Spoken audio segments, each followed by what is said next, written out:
Olá, amigos e amigas do AV, esse é o Dealer Tech Talks, é o podcast da Dealer, fazendo aí essa retomada depois de um tempo aí sem gravações. Também aconteceu tanta coisa, pandemia e tudo mais, e a Dealer tá retornando com esse podcast aí incrível, maravilhoso. A ideia é a gente fazer aí pelo menos um por mês, e você é nosso parceiro, nossa parceira para acompanhar. E eu tô aqui nessa retomada especial na Shure, né? Fazer aí um episódio especial na Shure, com ele que é o especialista de desenvolvimento de mercado da Shure, o grande, o mestre Kadoka. E aí, man? E aí, beleza? Tudo bom? Fala, galera, beleza? E aí, Kadoka, falando um pouquinho da sua... da sua função aí, esse desenvolvimento de mercado, de produtos e tudo mais, para quem, de repente, se tiver alguém desinformado no mundo que não te conheça ainda, fala um pouquinho aí, qual que é essa sua função, quanto tempo você tá na Shure, como é que é esse trabalho? Tá, eu tô na Shure já há quase 6 anos já, que eu já tô aqui na Shure. Venho do mercado de áudio já, de outras empresas, outras funções, já tem um bom tempo de mercado, né? Algumas décadas quase. Você é novo, né, cara? Apesar de eu ser novinho, tá tudo bem. É até estranho. Começou cedo, né? Comecei cedo. Comecei com 13 anos, pra você ter uma ideia. Como é que alguém... depois eu queria saber. A gente pode até conversar mais sobre isso, mas hoje meu trabalho é especialista em desenvolvimento de mercado, né? Que basicamente eu desenvolvo o mercado para Shure, principalmente na parte de entretenimento, na parte de pro áudio, e também cuido do retail, que são as lojas. Então, por exemplo, eu faço workshop nas lojas, eu faço treinamentos aqui na Shure, também cuido da parte de criação de vídeos, né, da parte de redes sociais e tudo mais, e também trabalho muito forte dentro do entretenimento. Então, vou nos festivais, trabalho dentro dos festivais, né? Dando suporte aos artistas, dando suporte às empresas de sonorização, dando suporte aos coordenadores de RF, né? Também dou suporte aos nossos artistas também, quando são shows, não só nos festivais, né? Então, às vezes vai ter um show de algum artista que é super parceiro da Shure.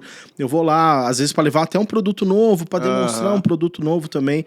Então, eu acabo fazendo bastante de repente, esse carnaval, trabalho. né? Carnaval também, a gente faz para quem não conhece, nunca viu o nosso trabalho dentro do carnaval, a gente monta, né? Em Carnaval de Salvador, especificamente, a gente monta uma área, né? Lá dentro praticamente dentro do circuito da Barrondina, a gente constrói, não, né? A gente monta num hotel lá uma sala de apoio e para receber os artistas, para receber os técnicos, as técnicas, que é a parte mais importante, né? Fazer esse relacionamento com a equipe técnica, né? Dos artistas e das artistas. E aí eu dou esse suporte também nos trios elétricos, que é uma loucura, né? Aí é loucura mesmo. Você já me recebeu aqui, deu treinamento do Accent, por exemplo, né? E você está sempre recebendo técnicos também na Shure para poder auxiliar daquilo que eles já conhecem, aquilo que eles já utilizam, mas também apresentar produtos novos da Shure, né? Exatamente. A gente tem uma sessão a gente fazia antes da pandemia, né? A gente pode colocar que a gente já está saindo já está praticamente conseguindo se livrar, né, de todo esse enrosco que aconteceu nos últimos anos, mas tínhamos os treinamentos presenciais de RF aqui na empresa, né, também alguns treinamentos da parte de install sound, né, da parte do mundo corporativo, e também os treinamentos dos workshops de produtos. Então, por exemplo, agora que a gente vai estar começando a retomar isso também, então nós teremos novamente os treinamentos de RF, também teremos os treinamentos de Accent, de PSM-1000, então a gente vai fazer essa retomada. Então a gente faz toda a parte técnica também, né? Não só do produto em si, mas também a gente faz os treinamentos dos produtos e, obviamente, lançamento de produtos também, a gente está sempre atualizando a galera com isso também. Legal, bacana. E além disso, você faz um tanto de coisa, né? Dando uma pesquisada aí, é baixista, luthier, produtor musical e tudo há algumas décadas. Não sei como é possível, mas aí também você tem que explicar como é que se começa no áudio com 13 anos, né? Isso aí é um mistério. Mas como é que começou? Vai, então vamos lá. Como é que começou essa história de você com a música, de você com o áudio profissional? Basicamente, eu entrei no áudio com 13 para 14 anos. Isso é possível? Cara, isso é possível porque... Não era exploração infantil. Não era exploração infantil porque eu comecei, obviamente, como banda. Eu tinha banda, então gostava de tocar, né? Comecei a tocar instrumentos musicais cedo e tudo mais. Só que aí chegou um tempo, chegou uma parte da minha formação de banda, assim, que a minha banda, a gente não tinha muita grana, né? Era uma banda de moleques e tal, no bairro, não sei o quê. E a gente não tinha grana para comprar amplificadores, essas coisas e tal. Então, olhando antigamente... A história de sucesso de todo moleque músico, né? Não, e assim, não existia na época essa coisa de internet, de você pesquisar equipamentos e tal. Então, olhando as revistinhas de cifra, que era por lá que a gente pesquisava instrumento musical. Minha infância não tinha internet também. E aí, eu olhando lá e falei assim, puta, eu vi um amplificador, mesa de som, e aí eu pensei numa coisa. Falei assim, a gente não tem grana para comprar um amplificador para toda a banda, então eu vou fazer o seguinte, eu montei um sistema de sonorização. Olha lá. Então, ao invés de comprar um ampli de baixo, um ampli de guitarra, sistema de voz e tudo mais, eu comprei uma mesinha, comprei uma alto-falantes, que eu tinha uma caixa velha lá, que eu acabei montando lá, e uma potência, né? Um amplificador. Aí eu ligava tudo lá, mano. Ligava o próprio PA da banda. Meu PA. Então eu ligava microfone, guitarra, baixo, tudo lá, e a gente ensaiava desse jeito. Legal. Só que o que aconteceu? Apesar de eu amar minha banda, viu, galera? Eu amo vocês ainda, viu? Mas a minha banda não era tão boa, tá ligado? Eu nem falo o nome da banda. Minha banda era ruinzinha, tá ligado? E pelo fato dela ser ruinzinha, foram surgindo outras bandas das galeras que estavam junto com a gente ali. E as outras bandas eram um pouquinho melhor do que a minha, entendeu? Eu participava de uma banda que o pessoal achava que ia ficar famoso. Eu olhava assim, não. Não vamos, não. A gente não vai ficar. E aí, cara, o que aconteceu? A galera começou a pedir meu sistema de sonorização pra fazer o show nos bares. E aí eu comecei a levar meu sisteminha pra ligar a voz deles. Aí nessa época, eu já montava o som, já regulava os microfones. Você já fazia locação e técnico já. Regulava o amplificador, timbrava os amplos de guitarra, de baixo. Então, praticamente, eu virei o técnico de som das bandas. Isso, cara, com 13, 14, 15 anos de idade no máximo, assim. Mas e o start pra falar assim, isso vai ser minha profissão? Já tinha alguma relação na família, alguém incentivando ou não? Não, a minha família sempre incentivou. Isso foi muito louco. Porque quando eu decidi viver da música, mesmo sem ser essa coisa de técnico, eu queria ser músico, né? Eu queria tocar, mano. Você queria estar no palco, né? Queria, né? Então, não no backstage, no palco. No palco. Meu lance era tocar, tá na frente lá. Isso é legal porque a minha família sempre me apoiou. Minha família, que eu falo, minha família dentro de casa, assim, né? Sim. Então, meu pai, a minha mãe, a minha irmã. Algumas pessoas da família falavam assim, vai trabalhar, tal, não sei o quê. Sempre tinha... Porque eu cresci nos anos 90, também criança, e aí, tipo, sempre teve esse pequeno preconceito, pequeno ou grande, não sei, preconceito na área das artes, né? Exatamente. Isso era anos 90, assim, né? E aí, cara, eu sempre queria trabalhar com isso, mexer com isso. Mas eu comecei a trabalhar profissionalmente... deixa eu pensar. Aí, putz, cara, eu fui enrolando uma coisa leva a outra. Fui enrolando e chegou numa época que eu não tava fazendo muita coisa no Brasil, fui pro Japão. Olha só. E aí eu morei 1 ano e pouco no Japão e voltei do Japão. E meus amigos, cara, assim...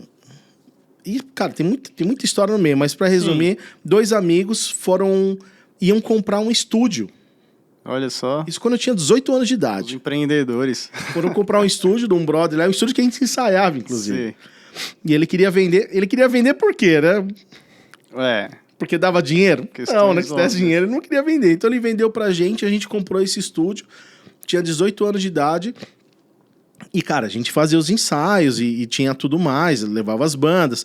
Comprei uma porta-estúdio da Tascama, uma mesa gravava em fita cassete. Mais 8 pistas.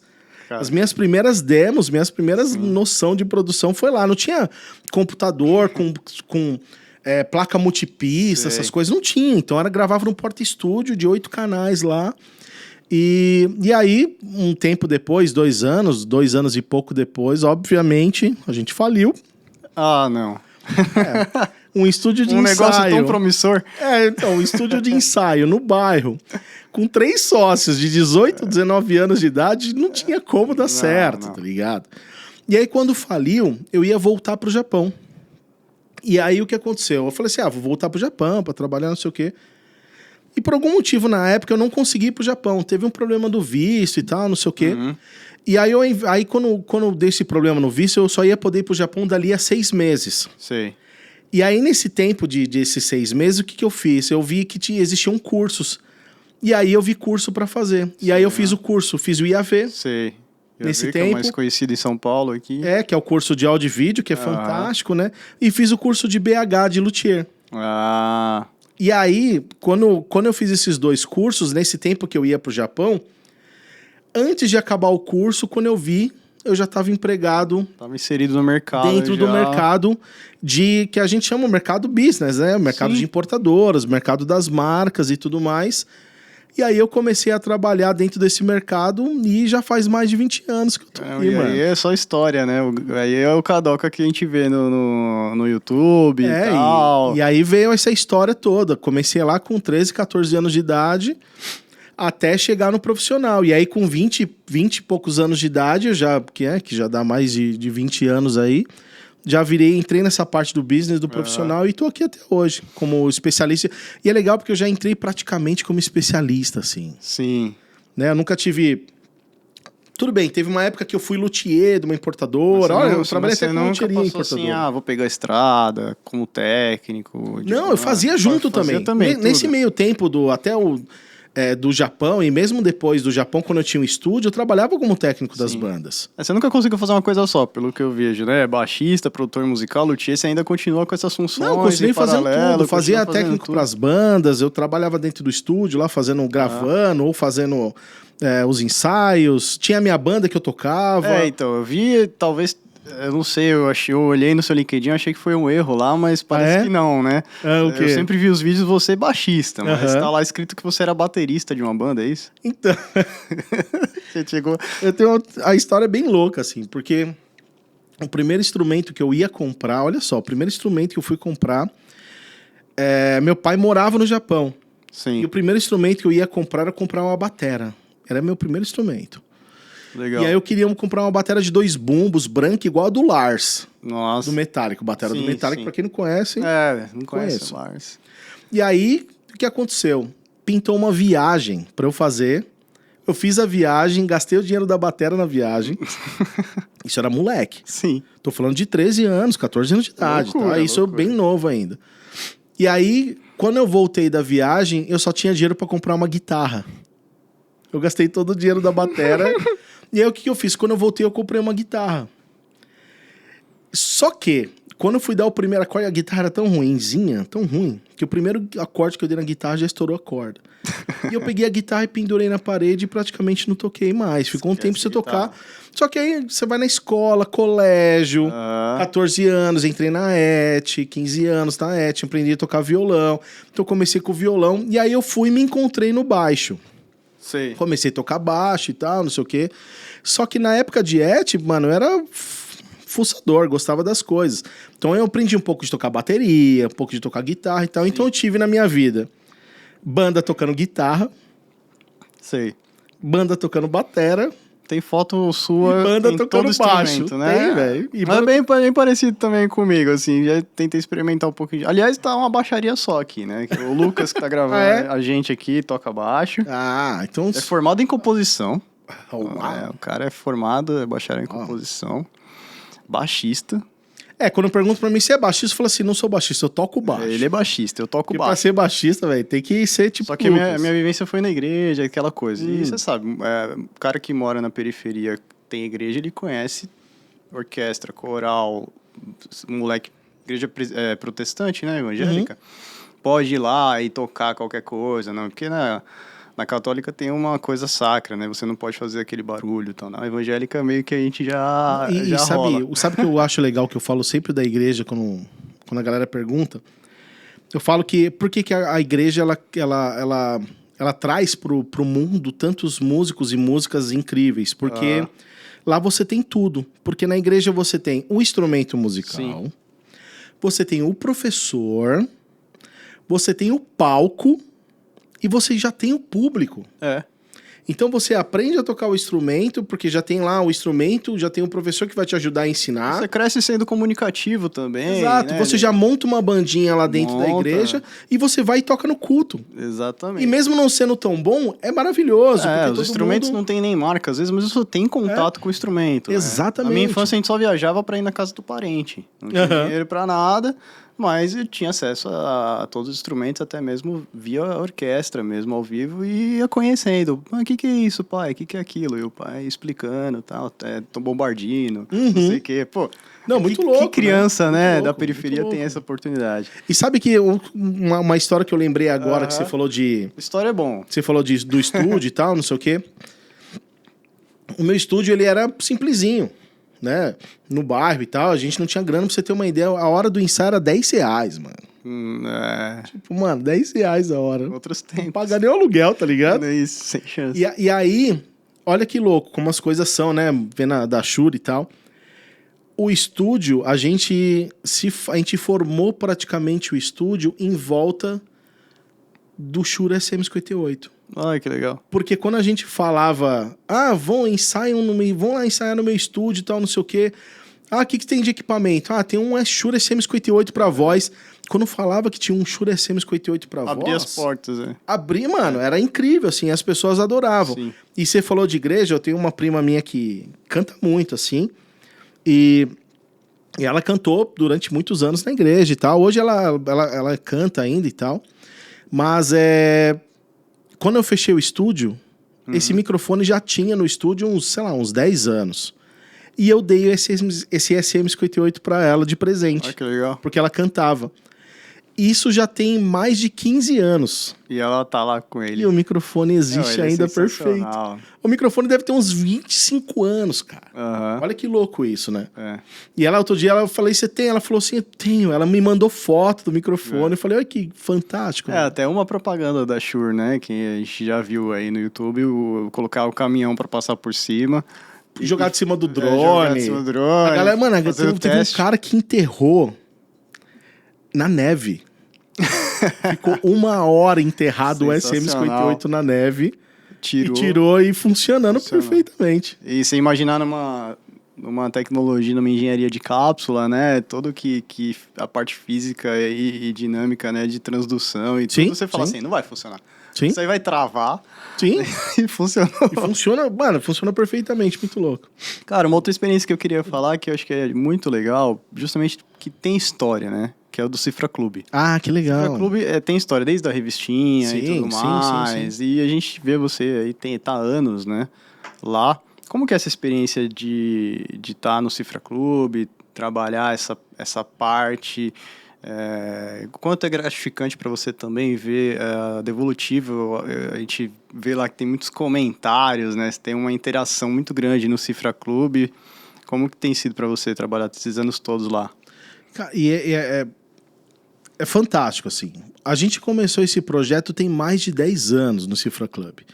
Porque o Cifra Club, pelo nome já diz, né? É um clube de cifras, né? Então, quem tem lá, basicamente, são os músicos, as músicas, né? O moleque que quer tocar o violão, a menina que quer tocar o baixo. Geralmente quem quer aprender, né? Que quer aprender, e geralmente um instrumento musical. Né? Ou entra lá simplesmente para pegar a cifra lá do artista que gosta para tocar. Sim. Né? Come As You Are do Nirvana, Não, né? Eu já tive CD que vinha com a cifra. Justamente, tinha alguns álbuns que vinha lá com a cifra, porque a gente não tinha acesso à internet. Sim. E aí o artista já disponibilizava isso pra você tocar na escola. Música para acampamentos, né? Teve até um CD famoso da Legião Urbana que chamava Música para Acampamentos. Que era praticamente só acústico, violão e eles cantando, era muito legal. Então, basicamente, só tinha isso. E eu trabalhava já numa empresa de áudio, né, nessa época. E aí a gente teve a ideia, com uma parceria com o Cifra Club, de criar um curso de áudio lá dentro. E foi assim, foi uma... Como é que se diz? Foi uma uma criação nova, assim, é uma novidade. Inovador, porque ainda não tinha muita gente ensinando áudio na internet, falando, ou quando até tinha... mesmo essas escolas que você mencionou, IAV, né? Eu fiz o MID lá, Academia de Áudio, fora São Paulo, sim, não tem muitas opções, né? Não, e a internet tem bastante conteúdo, mas muito conteúdo em inglês, né? Sim. E tem muito conteúdo de pessoas que têm um conhecimento técnico muito avançado. Revistas, né? Sound on Sound. Exato. Então, qual que foi a ideia? A ideia foi criar um curso de áudio para as pessoas que entravam no Cifra Club, que eram iniciantes. É lógico. Então, a gente ensinou de uma forma muito fácil, de uma forma muito simples, né? Bem simples mesmo, o conceito do áudio, como é que funciona o áudio, como que são as coisas, depois como é que é o microfone, como é que funciona o microfone, tipos diferentes de microfones. E aí a gente foi passando para outras coisas, como é que microfona uma bateria, como é que microfona uma briga de guitarra. E a gente foi crescendo nesse curso, e é muito interessante porque tem alguns técnicos, vários técnicos hoje, que disseram que assistiram o Cifra Club e que criaram esse amor pelo áudio assistindo as videoaulas do Cifra Club. Sim. Isso é fantástico. Técnico de banda grande sempre chega em mim e fala assim, pô, eu assisti o Cifra Club, vi os seus vídeos lá. Nossa, isso é fantástico, porque num país que um país em desenvolvimento, né, como que o Brasil é um país que está... É um país grande, mas é um país que ainda falta muita coisa pra gente. A gente sabe disso. A gente sabe que educação é primordial. Tem países dentro desse país, né? Exato. Tem lugares onde muita coisa que a gente vive aqui em São Paulo, no Rio, grandes centros, ainda não viveu, não chegou lá, né? E assim, a gente sabe que educação é fundamental para que um país seja um país desenvolvido, para que seja um país de primeiro mundo, né? Sim. E eu consegui, da minha forma ali, dentro do Cifra Club, ou com os workshops, com os treinamentos que eu fiz nos últimos 20 anos aí, levar um pouquinho dessa educação e criar alguns profissionais.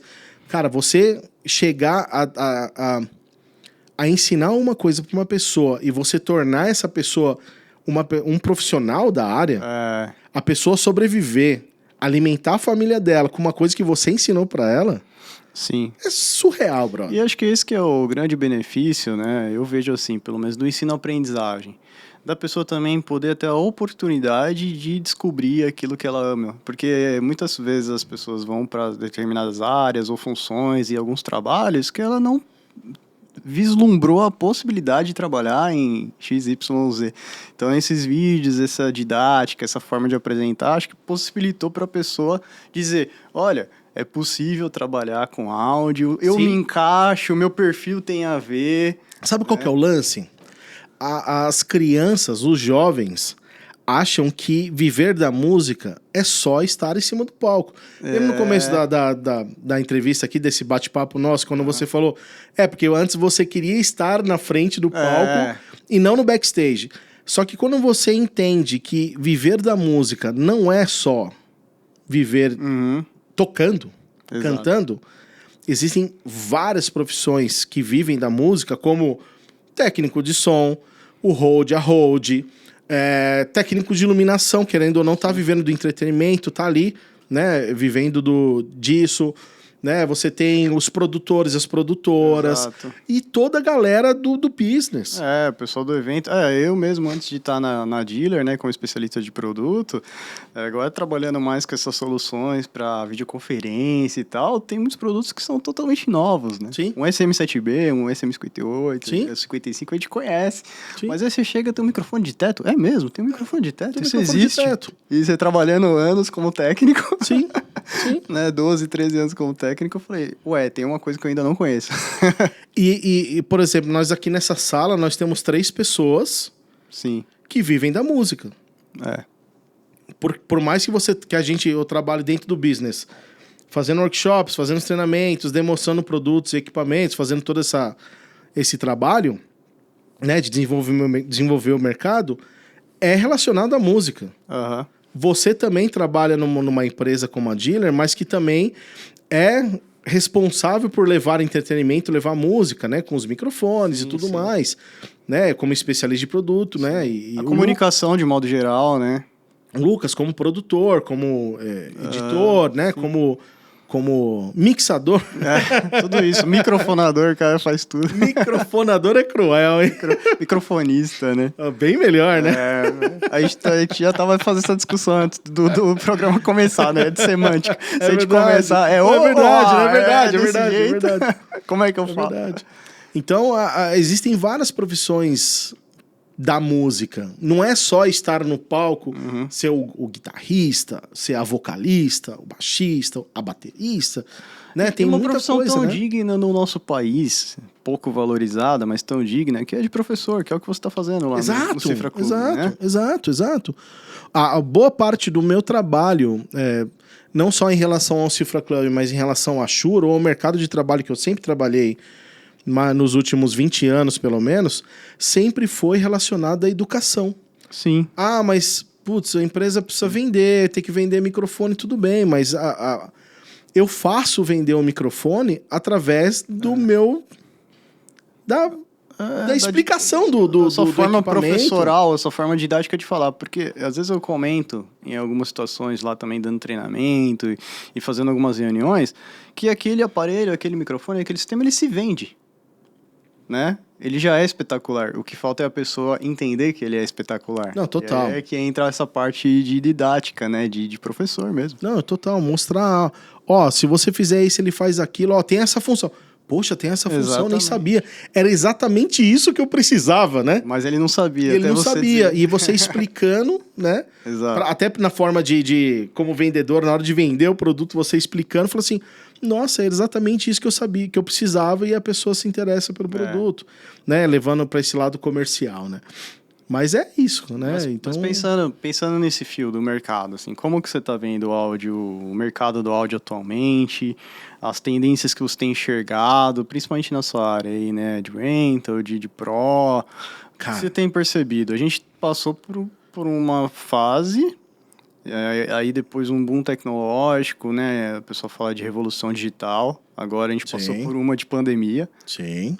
E aí, como é que estamos e para onde vamos? A gente sai... primeiro, em relação à tecnologia. A gente sai do analógico para o digital. A redes, né? Isso já é a primeira coisa que já muda tudo. Já muda todo o jogo. Na minha... Parecendo um tiozinho falando. Na minha época... Porque na minha época que eu fazia som, que eu operava para as bandas... Eram mesas analógicas, enormes, cheias de um monte de botão ali. Não tem essa coisa de trocar de página, um compressor digital. Sim. Não, a gente tinha uns hacks que a gente chamava de geladeira, com equipamentos. Você também resolvia muito problema soldando cabo? Soldando cabo. Então, já cheirei muita, né, Lucas? Já cheirou muita solda já. Então você sai do analógico e vai pro digital. Então você pega todo esse equipamento, uma mesa gigantesca, um rack gigante de periféricos, um monte de coisa, para uma mesa desse tamanho. Ligada num cabo só. Que tem todo esse poder, cara, de mixagem, né? De efeitos e tudo mais, de dinâmicos, tudo dentro de uma console pequenininha desse tamanho. E aí a gente parte agora, saindo do cabo, por exemplo, né? Quando a gente, na minha época... Trabalhava assim, se você quisesse ter uma banda que tivesse 48 microfones, você tinha que ter um multicabo desse tamanho, que passavam 48 cabos ali dentro. Não, e errou o roteamento ali, né? Inverteu de algum jeito, pronto. E hoje a gente faz com cabo de rede. Tem o Dante aí e tal. Exato, você faz mixagem à distância. Né? Então, hoje a tecnologia, ela vem muito... Vai com o iPad pro palco, com a linha. E assim, é óbvio que todo mundo falando muito, inteligência artificial vai mudar e tal, não sei o quê. Nunca né, o ser humano vai ser substituído por isso, principalmente quando a gente fala de emoção. Né? Sempre vai ter alguma coisa diferente, não é um robô que tá fazendo a mixagem, que tá deixando programado. Sempre vai ter. Né? Só que também a gente precisa se acostumar com essas novas tendências. Temos que acreditar que o Dante é seguro. Temos que acreditar que o compressor de uma mesa digital é tão bom quanto o compressor da analógico. O fato de você perceber para onde o mercado ir e se direcionar nesse sentido, né? E voltando a estudar a parte educacional, estudar sobre isso. Exatamente. Vamos estudar sobre não rede. Rejeitar. Exato. Estudar. Exato. Vamos estudar sobre áudio com protocolo, vamos estudar sobre áudio digital, sobre modulação digital do sistema sem fio, vamos estudar sobre isso, né? Então, a parte tecnológica já mudou muito em relação a isso. E aí, o que aconteceu nos últimos anos foi uma pandemia no meio de tudo isso. Exatamente, que acelerou o processo de muita coisa. Porque o que acontece na pandemia? A gente fica praticamente 2 anos sem ter um evento. Pelo menos 1 ano e meio. Sim. Sem ter nenhum evento no Brasil oficial. Tudo fechado, né? Não podia ter os shows, não podia ter os festivais, não podia ter nada. No máximo as lives, né? Algumas lives com vários protocolos, sem público, né? Só a equipe, todo mundo de máscara, não existia vacina. Tinha toda uma preocupação para as pessoas se cuidarem, né? Porque vamos se preocupar primeiro com a saúde, depois a gente se preocupa, né? Vamos estar vivos, né? Eu acho que esse era o grande rolê. E aí o que acontece depois de tudo isso, a gente tem outros problemas que vieram depois da pandemia, como a crise dos componentes eletrônicos, que o mundo viveu também. Até hoje tá pegando, né? Então você vê carro vendendo sem kit multimídia, porque não tem. É o mesmo chip que às vezes não que vai no microfone sem fio, vai num desfibrilador, por exemplo. E óbvio que... Prioridade. Saúde. Óbvio, né? Então tem outras coisas que são prioridade do que o kit multimídia do carro, um microfone sem fio, uma mesa de som digital. Então, depois de passar a pandemia, quando o mercado volta a se estruturar para ficar grande, temos esse problema. Comercialmente falando, foi um problema para as empresas comercialmente. Tem que se adaptar no sentido de vamos arranjar uma solução diante desse problema. Vamos trabalhar com o que a gente tem. Exato. Vamos fazer acontecer com o que a gente tem. E agora é um boom absurdo de shows e eventos e o entretenimento tá bombando de uma forma que nunca aconteceu. Legal. Eu nunca vi tanto festival um em cima do outro cavalado aqui no Brasil acontecendo. Às vezes tem final de semana que você tem 2, 3 shows grandes, tem final de semana com 2 festivais grandes. Os estádios também voltando bastante, né? Aqui em São Paulo, aqui no Allianz, no Morumbi. Exato. Você, não só na parte de futebol, como nos shows também. Então, tá faltando inclusive locais para fazer os shows. Teve até um festival grande que foi no Memorial da América Latina. 2 semanas atrás, né? Se não me engano, que teve o festival que foi o Summer Breeze. Breeze, tá. Que foi no Memorial da América Latina, que nem é um local que tem muitos eventos, né? Mas é por conta disso. O boom tá tão grande que até faltam técnicos, faltam as técnicas, tá faltando os produtores, tá faltando até equipamentos para alocar. Então, é muito louco isso, porque o mercado, ele voltou até de uma forma perigosamente desordenada durante um tempo. Tudo junto e misturado. Exato. Hoje tá um pouco mais organizado e tá todo mundo já entendeu o que tá acontecendo e estamos seguindo aí. Hoje a gente brinca lá na dealer assim que entrega 60 dias é pronta entrega. Exato. Você fala assim, ó, tem esse produto, tem há 60 dias, tá vindo lá de fora e tal, da fábrica, né, que a gente é distribuidor Shure lá. E quanto? 60 dias. O cara não pode nem se surpreender negativamente, ele tem que agradecer. Não, tá maravilhoso.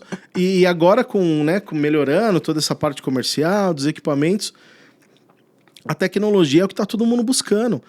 A consulta por equipamentos tops é gigante. Por Accent Digital, PSM 1000, né? Isso falando dentro do entretenimento. Mas tem uma acessibilidade maior também, juntando essa coisa da tecnologia digital, pandemia, porque as pessoas também querem fazer isso que a gente está fazendo agora, né?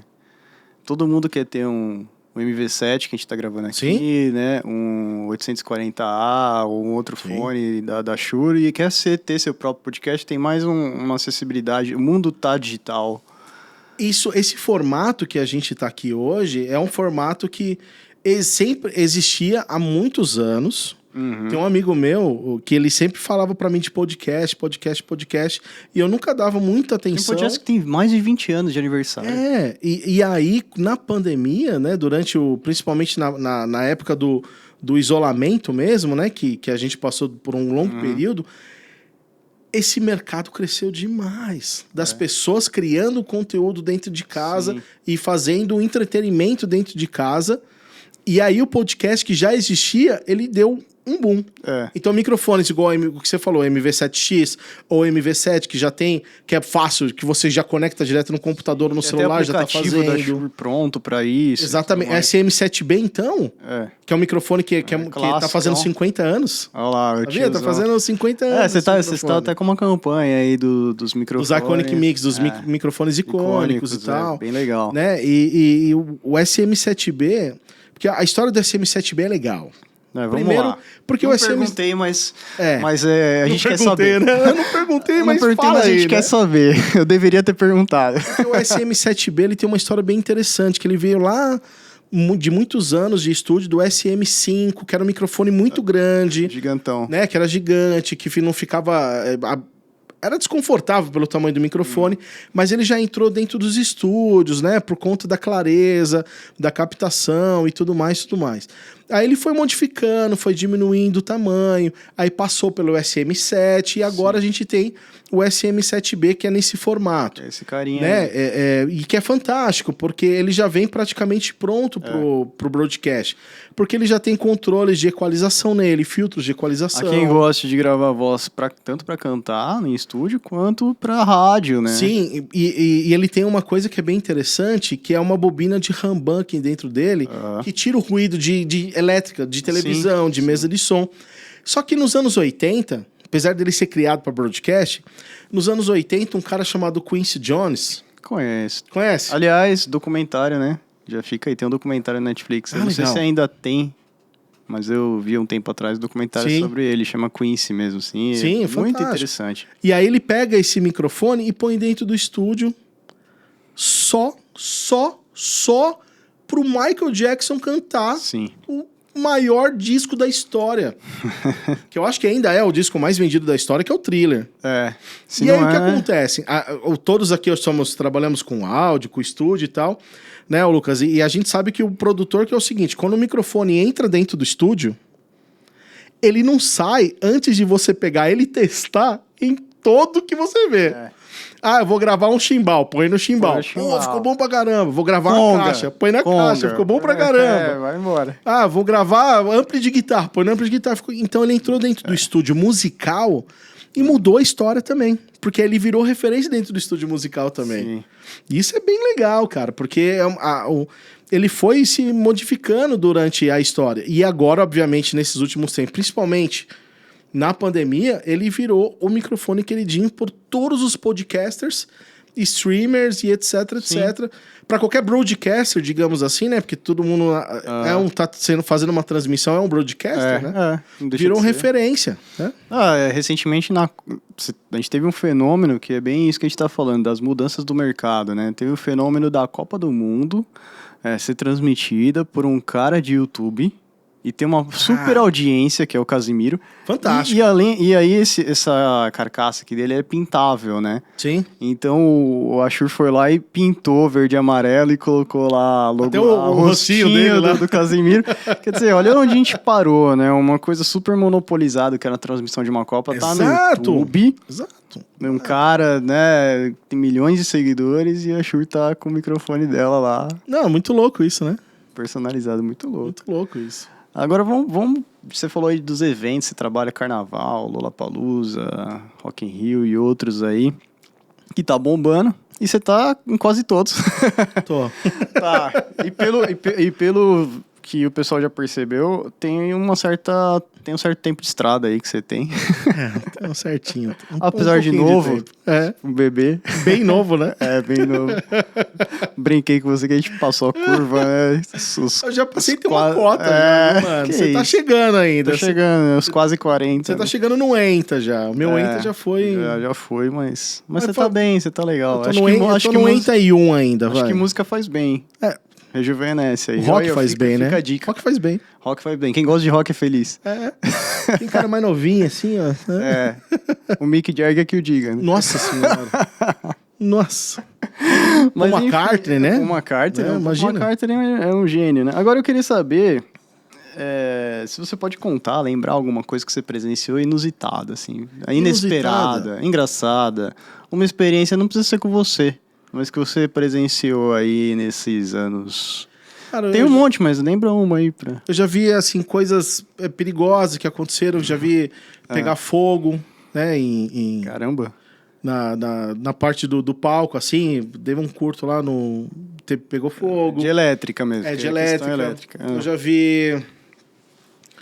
Ai, caramba, uma história pra contar. Mas esse dia do fogo aí, você teve que correr? Ou foi alguma coisa assim mais foi tranquilo, porque foi na hora que já tava meio que já acabando o show. Pegou fogo tranquilo, estranho falar, mas assim...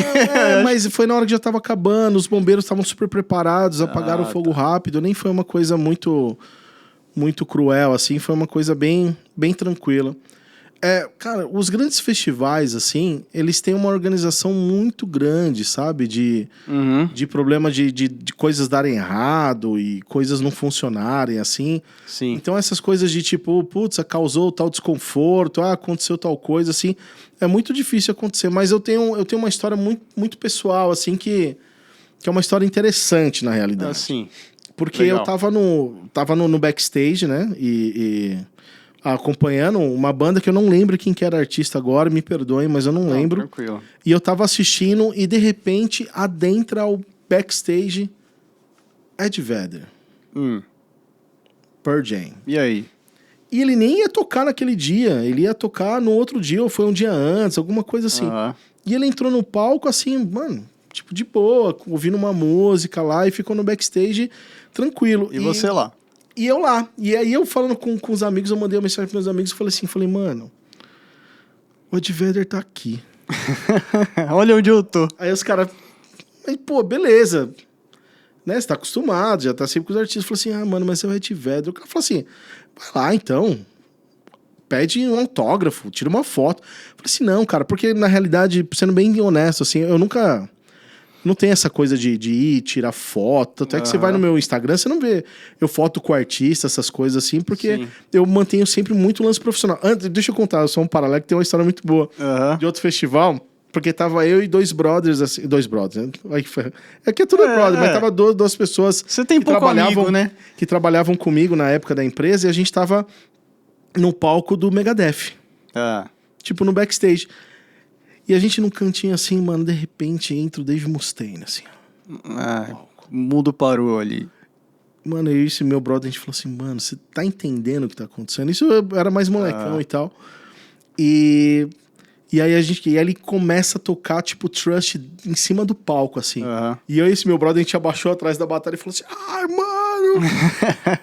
Caraca, que emoção! E aí, então, mas só pra resumir, que eu não tenho essa coisa de tietar e tal, então eu mantenho bem o profissional em cima disso. Só que esses meus brothers no grupo lá de WhatsApp começaram a falar assim, falou, mano, é bem a história que a gente contou agora há pouco, falou assim, cara, você só tá aí graças a pessoas igual o Ed Vedder, porque você começou na música, você era fã de bandas, você gostava e tal, então você só tá aí por conta disso. Né? Tipo, vai lá e pede um autógrafo, tira uma foto. Fala assim, não, mas eu tenho que manter. Os caras assim, mano, então faz o que você quiser. Faz o que você quiser. Fica nesse vai, não vai. E aí a história legal é o seguinte, olha que louco. Isso é uma... Nunca contei história de programa nenhum, assim. Acabou o show, a artista que tava cantando, ela se desceu, foi embora do palco, acenderam todas as luzes do palco para começar a desmontagem e o Ed Vedder continuou no palco. Ele esperou toda a equipe da artista sair e cumprimentou um por um pelo ótimo espetáculo que eles fizeram. Que legal. Cara, eu achei isso, tipo, espetacular. Ele ficou lá, foi saindo um por um e foi cumprimentando. Palco já aceso, a galera lá da equipe de som desmontando, blá, blá, blá. E o Ed Vedder lá, tipo, de boa. Às vezes você tem aquela experiência do artista... com o nariz empinado, ou pessoas que nem são tão famosas e já se acham bastante. E aí, a história que vai me marcar pra sempre é que quando ele tava saindo, aí eu falei assim, mano, ele tava sem segurança, porque ele, mano, já tava de boa, o palco aceso. Eu falei assim, quer saber? Eu fui lá e falei, Ed, a intimidade, né? Aí eu olhei pra ele e falei assim, opa, né? É agora. Aí eu cheguei pra ele e falei assim, me dá um abraço. Me dá um abraço, é bom demais. Não porque, mano, os caras esperam, eu tiro uma foto, né? Você já vem já com o seu celular armado, assim. E aí foi onde eu ganhei o cara. Porque aí eu só consegui a atenção dele porque, mano, eu não quis tietar ele, tipo, pra mostrar pros outros. Não, eu só queria Você queria um carinho do cara. Um carinho do cara. Aí ele olhou assim meio esquisito, meio estranho, assim, e falou assim, pô, lógico, cara. É. Aí ele me deu um abração, assim, ó, me deu um abraço mesmo, tipo... Eu falei, ô Ed, obrigado. Aí eu, pô, eu tô aqui, sou um profissional, trabalho na Shure e tal, não sei o quê. Graças a pessoas como você e tal, agradeci pela carreira dele e tal, porque o Ed eu achei um cara sensacional. Sim. E ele, cara, que isso, que não sei o quê. Aí ele, mano, começou a bater nos bolsos, assim, ó, olha que louco. Começou, deu uma atenção mesmo. Procurando. Aí ele conseguiu no bolso, assim, da bermuda, tirou uma paleta e falou assim, ó, cara, não tenho muita coisa, mas toma um presente pra você. Você tem até hoje, né? Só guardo até hoje, assim. Então essa é uma história... Legal. Uma história legal, assim, pra contar. Porque é o que você falou, né? Às vezes o artista nem é tão fanfarrão, assim. Eu fiz bastante antes do estúdio, fiz bastante ao vivo e tudo mais. E via o pessoal independente, às vezes tinha gente que... No mundo geral, gente muito boa, muito legal, mas assim, às vezes tinha gente que se achava sem poder, entre aspas, assim. Não fala. Aí teve uma situação dessa que eu tava começando no áudio, que eu fui lá no Estúdio Show Livre, né? Fazer um estágio, aprender, mesa de som e tal. Aí eles receberam lá o Dr. Sim. Aí o Bisco tava falando, posso mudar aqui a corda do baixo? Aí eu, o que ele tá perguntando pra mim se ele pode mexer no baixo dele? né? Tipo... É o tipo de coisa que você fala assim, ele queria saber se tinha tempo e tudo mais. Aí eu, pode? E eu tava estagiando. Mas eu tenho umas histórias malucas. E os caras assim, foram legais, deram CD. Não, e isso é a melhor parte, né? E eu falei, caramba, meu. E eu tenho umas histórias assim mais loucas, assim, que nem é muito legal, mas eu já vi PA caindo. Nossa. Né? Já vi, tipo, coisas nesse sentido. Mas assim, leva um susto, né? Mas que é mais coisa do underground mesmo, da bagunça toda, mas tem muita história, tem muita coisa que acontece assim, de você conhecer as pessoas, de repente você tá andando e tromba com um artista, tipo assim, uau. Uma vez, nesse Rock in Rio, tava saindo do palco assim, aí de repente parou um carrão na minha frente, abriu a porta, aí saiu uma pessoa vestida de hobby grandona assim, ó, olhando pra queima de fogos, assim, olha que bonito, não sei o que. Assim. Aí eu olhei direito e falei assim, eita, Nico McBrain. O batera do Iron. Tipo assim, ó, eu tava andando, parou o carro na minha frente, abriu a porta, ele desceu, ficou assim na minha frente, eu disse, e ele, os fogos e tal, olhou pra mim, olha que bonito. Eu falei assim, é o Nico McBrain, tá ligado? Tipo... Sim. Teve uma vez que eu tava também assistindo um show, acho que era Les Tambus do Bronx, um negócio assim, aqueles caras azuis. Fizeram até com Sepultura. É isso. E aí, eles iam ter essa parte, né? Com o Sepultura e tudo mais. E a gente tava ali assistindo, e meio que com um espaço legal, assim, nada espremido. Aí a minha amiga tirou a foto, né? Minha irmã tava junto também, acho que foi ela que tirou a foto. Aí, eu tava aqui de lado o meu rosto, a gente olhou a foto do meu lado aqui, era o Derek. Do meu lado, assistindo o show. Exato, normal, né? A foto saiu eu, aí depois ela me mostrou a foto, porque esse cara grande aqui, eu olhei, tava lá, muito louco. Mas acho que palco é muito isso, a gente tá acostumado muito com backstage, apesar de serem coisas muito espetaculares, putz, você vê o cara que desde criança, tipo o Ed Vedder, mano, o Nick McBrain, tem toda essa lance que você tava ali a sua vida inteira curtindo eles e de repente eles estão perto. Mas quando a gente tá ali no palco, no backstage, no trabalho, a única coisa que a gente tá pensando é que tudo dê certo. Sim, focado, né? É muito focado. A gente, tem vários memes da internet. Como que as pessoas acham que é o backstage? As pessoas dançando, brincando, e como é de verdade. Uma par de cara, assim, as minas, tipo, camisa preta, todo mundo escondido, assim, cansado pra caramba de trabalhar no festival o dia inteiro, né? Então, tipo, eu já ouvi, assim, diferente, nossa, você não é simpático, não sei o que, mas naquela hora você não tá vendo ninguém. Você tá preocupado com isso que vai funcionar. Mas e aí, Cadoca, daqui pra frente, futuro, planos, projetos, você tá com essa campanha aí dos microfones icônicos, né? Os microfones icônicos são esse mês, né? Sobre o que é uma campanha pontual, né? Você trabalha junto com o marketing, essa campanha. Isso. Mas... É uma campanha A Shure ela tem alguns microfones icônicos da história, né? E não só da história da Shure, mas da história da música, né? Do entretenimento, né? Que é o SM58, o SM57, o 55SH, né? Sim. Que na realidade esse modelo 55 foi o primeiro microfone direcional da história, que é o Unidyne, né? Para quem não sabe, lá nos anos 1930 e alguma coisa, a Shure criou, né, o primeiro microfone direcional da história. Para quem não sabe o que é o microfone direcional é quando o som é captado diretamente dele e ele não tem muita captação fora do eixo principal. Isso mudou o jogo do entretenimento porque permitiu você captar, amplificar instrumentos e voz nos palcos sem a famosa microfonia, sem o vazamento e etc, etc. Né? Então são esses, e o SM7B, que é o outro microfone icônico. Então esse é o mês aqui de maio, né? Que nós estamos gravando, né? Essa participação aqui, esse programa. Vai pro ar depois, mas... Vai pro ar depois, mas a gente tá gravando aqui no finalzinho de maio. Então esse foi o mês dos microfones icônicos. Mas até o final do ano, pelo menos agora, tem muita coisa acontecendo. Tem muitos festivais, tem muito chão para queimar, né? Parece que os estoques também, entrando um pouquinho nesse assunto, parece que está se normalizando, né? Então exatamente. Vai ter muito mais produto. Exatamente.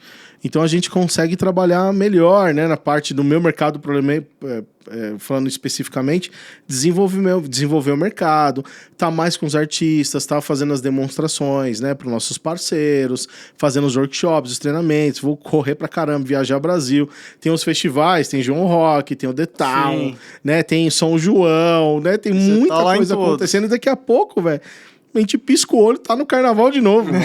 Exatamente. E aí começa tudo de novo, vem carnaval, Lollapalooza, e aí começa tudo de novo, mano. Se Deus quiser, né? E a correria é essa. E é futuro. Temos alguns lançamentos importantes. Né? Segredo. Lançamos recentemente equipamentos incríveis, como a KSM-11, que é uma cápsula que tá mudando a forma de captar voz em cima dos palcos. O ADX5D, que é o Axon Digital Miniatura, que você leva dentro da mochila. O AD600, que é o novo gerenciador de espectro e analisador de espectro.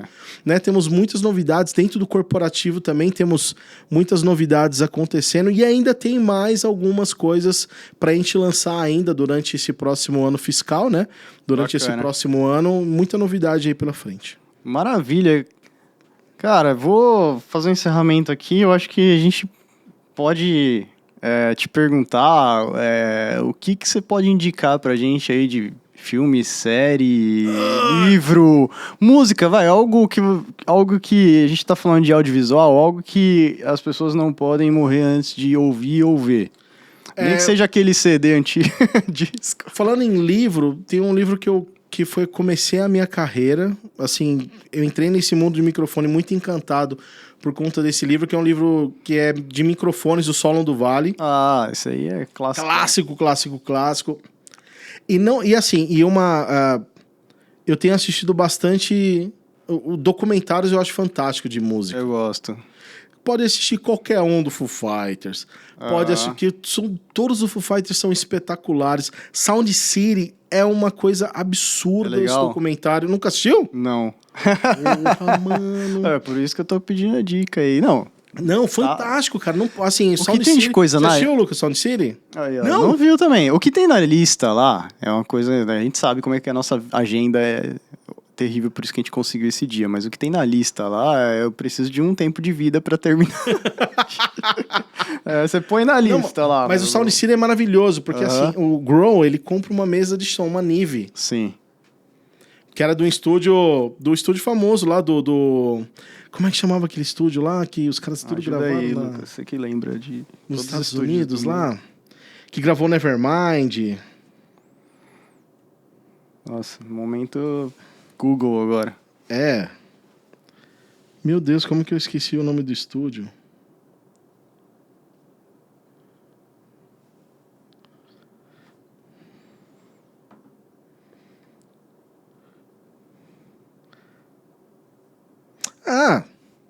Achou? Foi no Sound City mesmo. Foi esse é o nome. Maravilha. E aí ele compra essa Neve desse estúdio e coloca dentro do estúdio dele, da casa dele. E ele vai contando uma história sobre a mesa e gravando músicas, cara. Nossa. É fantástico, é absurdo. Vou. Tem outro documentário que eu não vou me lembrar agora, que é do Grohl, que é legal também, que ele vai em cidades pelos Estados Unidos e vai pegando músicos e músicas locais e vai gravando uma track com cada música desses locais, assim, que é fantástico também. Nossa, o que mais? Putz, cara, tem bastante coisa... Bastante coisa. O do Metallica é muito legal também. Some Kind of Monsters lá. Que mostra também o processo de gravação do Bob Rock e tal. Tem todo um lance legal. E um que eu assisti que eu adorei faz pouco tempo aí, que não tem nada a ver com música, mas... vale a dica. Que é o Air, do Michael Jordan. É o Air, sim. Não é um documentário, é um filme, mas... É sobre a marca, né? É muito legal como eles constroem a marca. É legal, tá na lista também. Porque... Não assistiu também? Tá na lista. Mano, é maravilhoso, porque tem uma frase que a Viola Davis fala... É a Viola que faz, né? Ela é sensacional. Que ela fala assim... isso não é spoiler porque tá no trailer. Tá no trailer. Tá. Que ela chega e fala assim...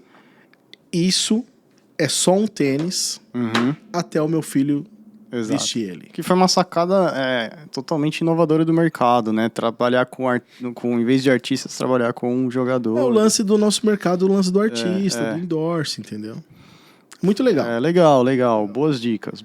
Mas os documentários do Foo Fighters são todos valem óbvio que tem muitos documentários. Tem do Quincy mesmo, né? Que eu falei pra pessoal. Sim. Tem das divas, lembra que a gente tava aqui na Shure um dia, a gente tava falando das divas, da música, eu gosto muito do que fala da Lady, a Billie Holiday. Sim. E da Aretha Franklin. Eu gosto muito dos dois que tem na Amazon. Eu achei muito bem feito. O próprio Bohemian Rhapsody é muito legal. Sim, é ótimo. Aquele Green Book. Elton John, você assistiu o Green Book? O filme assisti Green Book. Putz, sensacional. Cara, que fala muito sobre o racismo nos Estados Unidos. Um músico negro com um motorista italiano lá da imigração e assim, as nuances de preconceito durante a viagem deles sensacional. Cara, é sensacional. Aquele filme é muito bom. Tem bastante coisa legal aí. E aí, manda mensagem aqui também no Isso aí vai pro YouTube da Dealer, então dá sua dica. Coloca a mensagem aqui, a gente também vai colocando algumas mensagens também. Manda seu abraço pro Cadoca. E a gente vai lá no YouTube dele. Vamos curtir aí os documentários, vamos ser mais musicais aí. Exato. A gente tá partindo pro encerramento. Que pena. Mas eu queria que você desse aí o conselho. Além os jovens, os pequenos padawans aí da música, além de ver o seu canal no YouTube, no Instagram, em todas as mídias, e o Cifra Clube. Meu Instagram é Cadooca_áudio. Facinho pra achar lá. Eu faço bastante coisa, principalmente material educacional da Shure. Tem bastante coisa, bastante vídeo legal lá. Pode acompanhar que é bem legal. Os Reels são bem divertidos. Tem alguns Reels divertidos. Conselho, vamos lá. Acho que um conselho legal é leiam os manuais. Nossa, isso é bem legal para o brasileiro, né? Porque os manuais hoje, na minha época não existiam manuais, né? Não tinha muita coisa para pesquisar, mas hoje você tem manuais, você tem vídeos, inclusive, de manuais em vídeo, né? Então, pesquisando... Bastante coisa traduzida já, ou que o Google praticamente todos os manuais traduzidos, senão você clica lá no Google Tradutor e traduz a página toda. Na verdade, o site da Shure, ele é incrível, né? E assim, os manuais te ensinam até áudio, posicionamento de microfones. É muito legal os manuais. Hoje são aulas de áudio dentro dos manuais. Eu ia falar do vídeo da Shure, do site da Shure, porque lá dentro você consegue, além dos códigos, da descrição, o que vem na caixa e tudo mais, você vai rodando e tem os equipamentos relacionados, aquilo que funciona com o que, os vídeos. Tem o nosso Tech Portal, que é bem interessante. Tech Portal é sensacional para quem é técnico de som. E tem todo o Pubs, que tem todos os manuais antigos e manuais novos, é bem legal.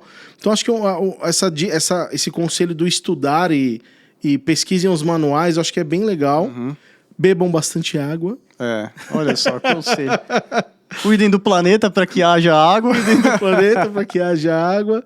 Mas acho que para quem quer entrar nesse mercado de áudio, assim, acho que o maior conselho é estudar. Eu comecei bem novo e já tinha bastante preconceito por conta da idade. Sim. E tudo mais. O que esse moleque vem falar de áudio? Eu começava a falar umas coisas que as pessoas que estavam assistindo não sabiam. Eu falava assim, acho que ele Ele manja, né? É. Então estudem, assim, se espelhem nos grandes profissionais que tem no mercado também. O Instagram tá aí, facinho para você falar com qualquer técnico de qualquer banda, falar com as marcas, tá tudo muito fácil hoje, né? Então, eu acho que estudar é o melhor caminho e eu acho que é o caminho do futuro para o Brasil, né? Que a gente precisa de tanta coisa aqui. Eu acho que o chat GPT não tem todas as respostas? Não tem. Pode ter todas as respostas, mas não vai ter com o sentimento que a gente vai dar essas respostas. Tá vendo? É charmoso ainda. Por isso que foi muito bom bater esse papo com você. Valeu, mano. Cara. Obrigado, Satisfação, você é fantástico. Obrigado, foi maravilhoso. Muito bom de ter conhecido nesse ano aí, que a gente tem essa parceria entre Dealer e Shure. E a gente nem falou que a gente tá gravando aqui no estúdio de podcast da Shure. Exatamente, né? No escritório da Shure aqui em São Paulo, cada sala é uma demo room, né? Na Dealer nós temos a nossa demo room, então com amplo acesso ali para as revendas, as pessoas que trabalham diretamente com a Dealer para conhecer as soluções do mundo AV e tudo mais. Mas a Shure tem várias salas aqui no escritório, no andar dele, que cada sala é uma demo room de um produto, de uma solução específica, né? Então é onde você dá seus treinamentos. E aqui tem um estúdio podcast da Shure. A gente quis, de propósito, assim, intencionalmente, recomeçar esse Dealer Tech Talks. Muito legal, obrigado. Na Shure, com o Kadoka. Fico honrado, fico de verdade honrado mesmo. Eu fico feliz, cara, de ter esse registro aí, né? Algo também novo na minha vida profissional, né? E é isso, esse foi o Dealer Tech Talks. Muito... Agradecer ao Lucas, prazer, né? Lucas, que estava aí ajudando a gente aí na produção. Qual que é o seu Instagram? Fala aí, Lucas, pra gente achar. Lucas Maggieri, aqui é os italianos. Meu nome é Felipe Bulbarelli. Maggieri com 2 Gs. Meu nome é Felipe Bulbarelli, ele é o Lucas Maggieri aí, produtor, um cara fera aí, que deu uma grande ajuda pra gente. Pô, obrigado por assistir, curta, compartilhe, comente. Isso aí. Dá o dedo no like, joinha pra cima e é isso aí. É isso aí. E ficou até bom esse final, como você falou assim, eu sou Felipe Bulbarelli, esse é o Lucas Maggieri e esse é o Tech Talks da Dealer. Olá, o cara sabe tudo. Então eu vou dar um encerramento. Faz o seu encerramento, porque você é o cara das mídias. Eu sou o Kadoka, esse é o Felipe. Esse é o Lucas, que está atrás da câmera, fantástico. E esse é o Dealer Tech Talks, diretamente do estúdio da Shure. Valeu, galera, um abraço e a gente se vê no próximo. Abraço.